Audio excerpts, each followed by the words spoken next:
बुआ कहती है, श्री कृष्ण कृष्ण सख वृषणे ऋषभाव नृद्युक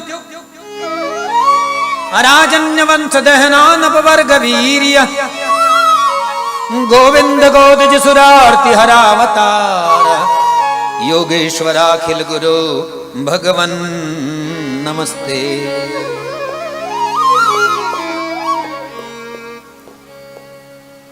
भगवान अब वापस लौट गए, अभी नहीं जा रहे हैं। बहुत समझाया माता कुंती को, बुआ कुंती को एवं पांडवों को, लेकिन कोई पुकार कर रहा है। कुरुक्षेत्र के प्रांगण में बाणों की सैया पर उत्तरायण आ चुका है और भगवान पांडवों को लेकर के पितामह भीष्म के पास गए हैं। सभी ऋषि मुनि यहां पर आ गए हैं। बाबा को चारों ओर से घेर लिया है। बाबा के चरणों की तरफ भगवान खड़े हो गए हैं। अर्जुन रोने लगे हैं, बाबा मैंने आपको छिप करके बाण मारे, मुझे धिक्कार है। बाबा ने कहा, वत्स मुझे तुम पर बहुत गर्व है। तुमने कुछ नहीं किया, कराने वाला तू, ये जिसे तुम अपना ममेरा भाई कहते हो वह है। तुम क्या सोचते हो तुमने युद्ध जीता है? ये सब करामात तो इसकी है।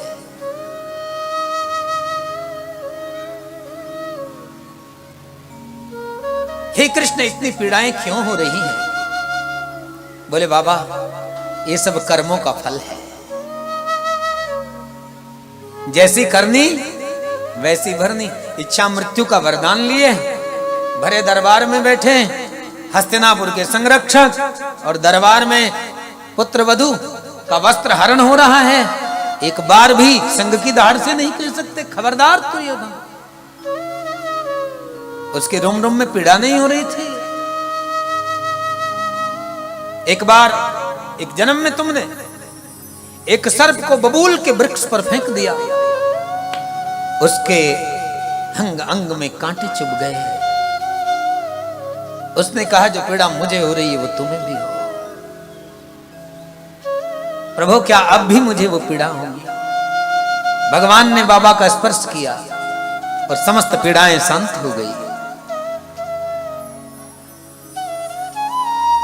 बाबा ने अनेक ज्ञान दिया पांडवों को, राजधर्म, स्त्री धर्म, भगवान विष्णु के सहस्त्र नामों का पुण्य फल। और अब भगवान से बाबा ने कहा कि बाबा भगवान से कह रहे हैं, प्रभु हे गोविंद, हे गोपाल, हे परब्रह्म परमात्मा, हे देवों के देव, जब तक मैं इस शरीर को छोड़ूं तुम मेरे सामने रहना।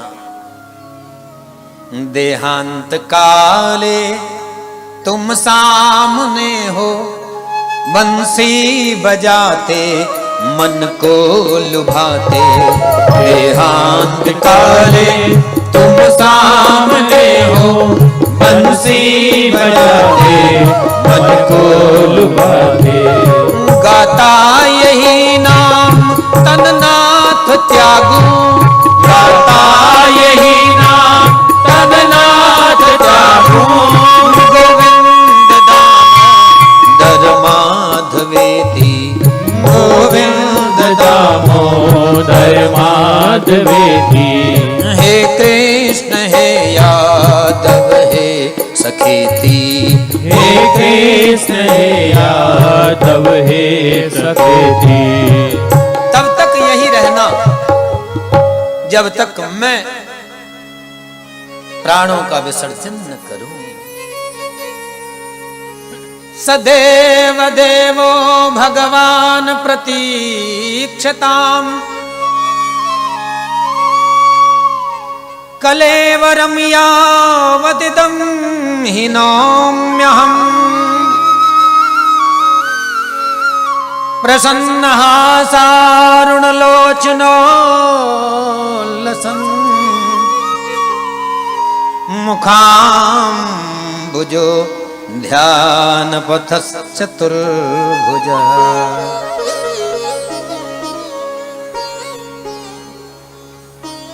और बाबा ने बड़ी प्यारी स्तुति भगवान की। श्री भीष्म उवाच इति मतिरुपकल्पिता वितृष्णा भगवती सात्वत पुंगवे विभूमि स्वसुखमुपगते क्वचिद् विहर्तुं प्रकृतिमुपेयुषि यत् भवप्रभा त्रिभुवन कमनं कमलवर्णं रविकर गौरवराम्बरं दधाने वपुरलककुलामृताननाब्जं विजय सखे रतिरस्तु मे नवद्या। इस प्रकार से बाबा ने बड़ी प्यारी स्तुति की। प्रभु अब कोई तृष्णा नहीं रह गई है, अब सब तृष्णा मिट गई है। अब इस मन मंदिर में केवल कृष्णा आ गया है। मेरा ये मन परमात्मा श्री कृष्ण के चरणों में लगे, जो दासी वेश बना करके मेरे कक्ष के बाहर आए हैं। दासी भगवान के चरणों में मेरा मन लगे, जो भक्तों की प्रतिज्ञा को रखने के लिए महाभारत के युद्ध में अपनी प्रतिज्ञा को तोड़ करके रथ का पहिया लेकर के मेरी ओर दौड़ पड़े। ऐसे भक्त वत्सल भगवान के चरणों में मेरा मन लगे, जो गोपियों के प्राण धन हैं, जिन्होंने गोपियों को रास मंडल में बुला करके मुक्त कर दिया। ऐसे मुक्तिदाता रास रचैया भगवान के चरणों में मेरा मन लगे। बाबा ने अपने इंद्रियों को अंतर्मुखी किया, प्रभु प्यारों के चरणों का ध्यान किया और गोविंद के चरणों का ध्यान करके बाबा ने अनायास ही देह को छोड़ा और इनका तेज निकल करके प्रभु चरणों में विलीन हो गया। कृष्ण एवं भगवती मनोवाग दृष्टि वृत्ति भी आत्मन्यात्मानमावेश्य शौन्त श्वास उपागमत। और जिस प्रकार से एक दीपक बुझ जाता है, ठीक उसी प्रकार से बाबा का देह शांत हुआ, जीवात्मा निकला, प्रभु चरणों में विलीन हो गया। आकाश से देवताओं ने पुष्पों की वृष्टि की। धर्मराज युधिष्ठिर ने बाबा की समस्त 10 गायत्री विधि की और इस प्रकार भगवान सबके लिए पिंडदान करा करके द्वारिका नगरी पधारे। द्वारिका में भगवान का राजोचित सम्मान हुआ। माने देह में प्राण आ गए हों 16,108 रानियां। समस्त द्वारिकावासी भगवान का दर्शन करके कृतकृत्य हुए।